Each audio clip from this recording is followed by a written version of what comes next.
Gentlemen of the press, you're welcome to this press conference. There has been a lot of ongoing discussion with the recent plans of the federal executive to borrow more funds despite the alarming debt and debt service rates in Nigeria. Findings also show that there are ongoing conversations of 5 other lending programs. This includes 300 million for IDB and host community solutions, $500 million for rural access and agricultural marketing project scale up, $750 million for Nigeria distributed access through renewable energy scale up, 700 million for sustainable power and irrigation, and 500 million for NG accelerated resource mobilization for reforms. It is also important to note that Nigeria received $1.95 million in World Bank loans in President Bola Tinubu's first 4 months. Nigeria owed 14.51 billion to IDA and 487.75 million to IBRD by Q2. Another analysis shows Nigeria has 54.13 trillion in domestic debt and 33.25 trillion in external debt. Domestic debt is 61.95% and external debt is 38.05%. The Northwest grapples with mounting debt burden amidst government transparency challenges and payment decoupling, ranking second in the country after the Southwest. Total debt in the zone is 1.22 trillion. Kaduna tops the league with 43.07% or 525.9 billion of the total. Kano comes second with 16.41% contributing to the zonal total, while Sokoto State is third at 9.78%. Jigawa, which is the lowest nationwide, is also the lowest for the zone. Total foreign debt for this zone is 657.1 billion naira. Kaduna tops the league again with 66.76% or 438.6 billion of the total. Kano comes second with 11.88% contributing to the zonal total, while Katsina State is third with a 5.94%.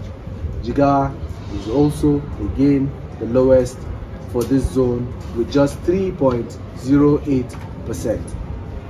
Total domestic debt for this zone stands at 564.1 billion naira.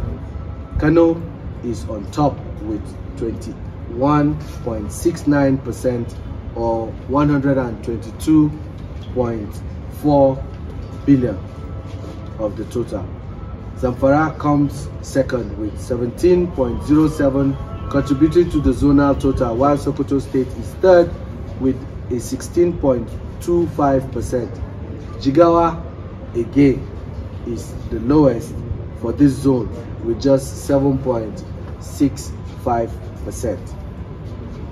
It is based on this that Aid Foundation, in partnership with CISLAC and support from Christian Aid, is conducting a debt campaign across the 7 states of the Northwest, suggesting governance cost reduction and transparency in borrowing funds to boost productivity and foreign exchange. We initiated a planning meeting sometime last week to have the zones make input, and today, as we speak, government representatives, civil society, professional bodies, the academia are all here and have converged to validate the debt profile of their states and upcoming activities aimed at amplifying citizens' voices around debt management. And we're happy to say that these debt profiles that we have presented today have been validated by each of the 7 states except for Kaduna, which we are here because we want that validation to happen by the government representative. Going forward, we call on all citizens to be part of the campaign as we join hands in making our country better. Thank you very much, and God bless. We've seen the debt profile of each of the 7 states in the Northwest. We've also seen the internally generated revenue of each of the 7 states in the Northwest. Can you say, in terms of physical development, infrastructural development, what is on ground is commensurate with the debt profile and IGR of the states? Well, if I'll answer for Kaduna, because they are individual states, and I'll be happy for each of the states to answer for their states. There has been some remarkable developments across the state, but it will be very difficult to actually give a tentative response to say that it is commensurate to the funds that we owe, because a particular strategic assessment will have to be done before we can give that. But by and large, we have seen some fiscal developments across some areas within the state.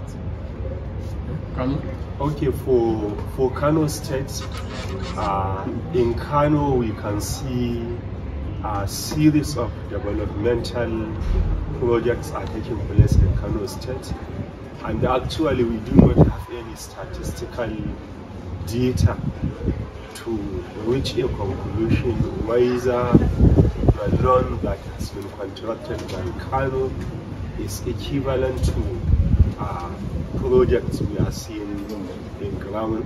And God so kind, Kano, we are still within the threshold of our debt limit. Thank you so much. Yeah. For Jigawa, at least Jigawa, we are the least, and we are not only the least, but Jigawa has no commercial loan. All their loans are either from the budget support from the CBN, and even the contractor's liability is not much, considering if we can align it to the developmental projects rather in Jigawa. As all my colleagues have said, you can't just make a final say without having the statistical data.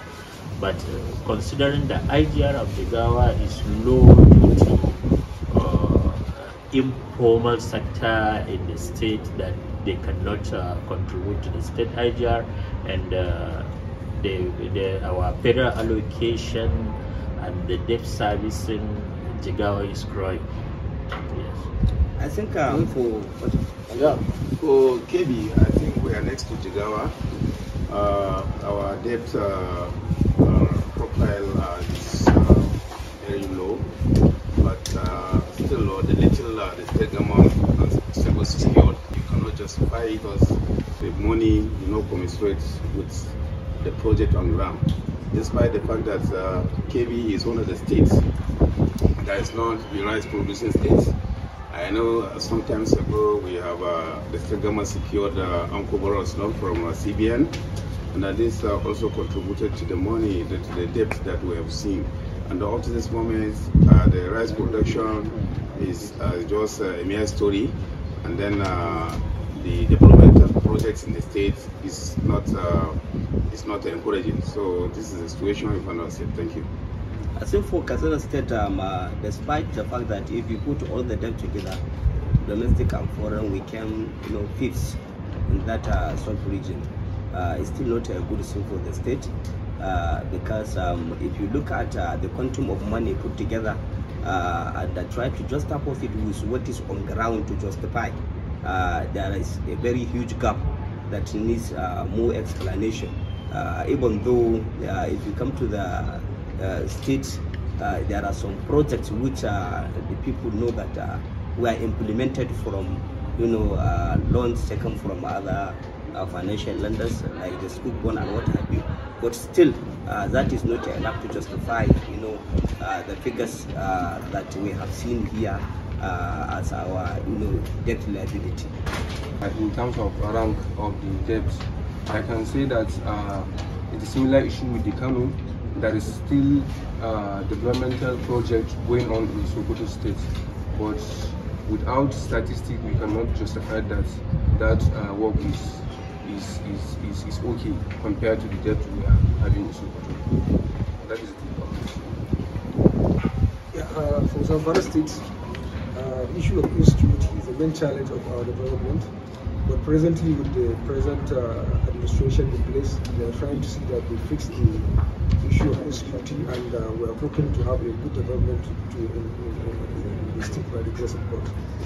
But for the previous years, actually, the issue of insecurity is the main challenge of our development in the states. Thank you. You feel for Zamfara the insecurity justify the debt profile and the lack of development on ground? We can't justify that until we have indices on the ground. The fact that Kano, Kaduna, Katsina, and other states, they don't have data on ground to be able to specify either the date is commensurate with the work on the ground. We will have thought that some of this information will have been on hand when coming to this because process will arise. So we expect another round of press conference where an update will be given with facts on the ground. Yes, we expect at the minimum 2 more press conferences. This is not a one-day activity, it's a campaign, and it's not one activity. There are a series of activities that will happen in this campaign, and each of the states will design what is easy for them and best looking at the strategic partners that they have. But one thing I can assure you is that going forward, we will have to come up with a tool that we can use in measuring what the money was meant for, whether that was exactly it was used for the purpose, and how long the money has been staying without us servicing that loan. All those indicators are going to be part of what we will reel out, and subsequently before the end of this campaign, which should take like 2 to 3 months, we will ask the press to come again while we divulge that information. Absolutely. So what you are saying is, without these indices and the data at hand, you are not leaning to one side whether the debt is positive or negative. Yes, because it's like saying you want to buy rice now. Rice can actually be bought with a plate of rice for 200, and if you enter another hotel, that same plate of rice can be 4,000. So we would need certain indicators to say what is the difference between this rice and that rice, what is the content and all of that. Those are, must come from a point of information and being objective. So if the funds have been collected, we would have to look at what they were meant for. Could less amounts be done with that same amount? And what is it? Is it stretching too long? Was the money used for the purpose for which it was said it would be done? That's the only time we can come here and make categorical statements as to whether the debt was used or not. But right now we are just assuming. To add to what he has said, you need to understand going forward, individually we are going back to our respective states.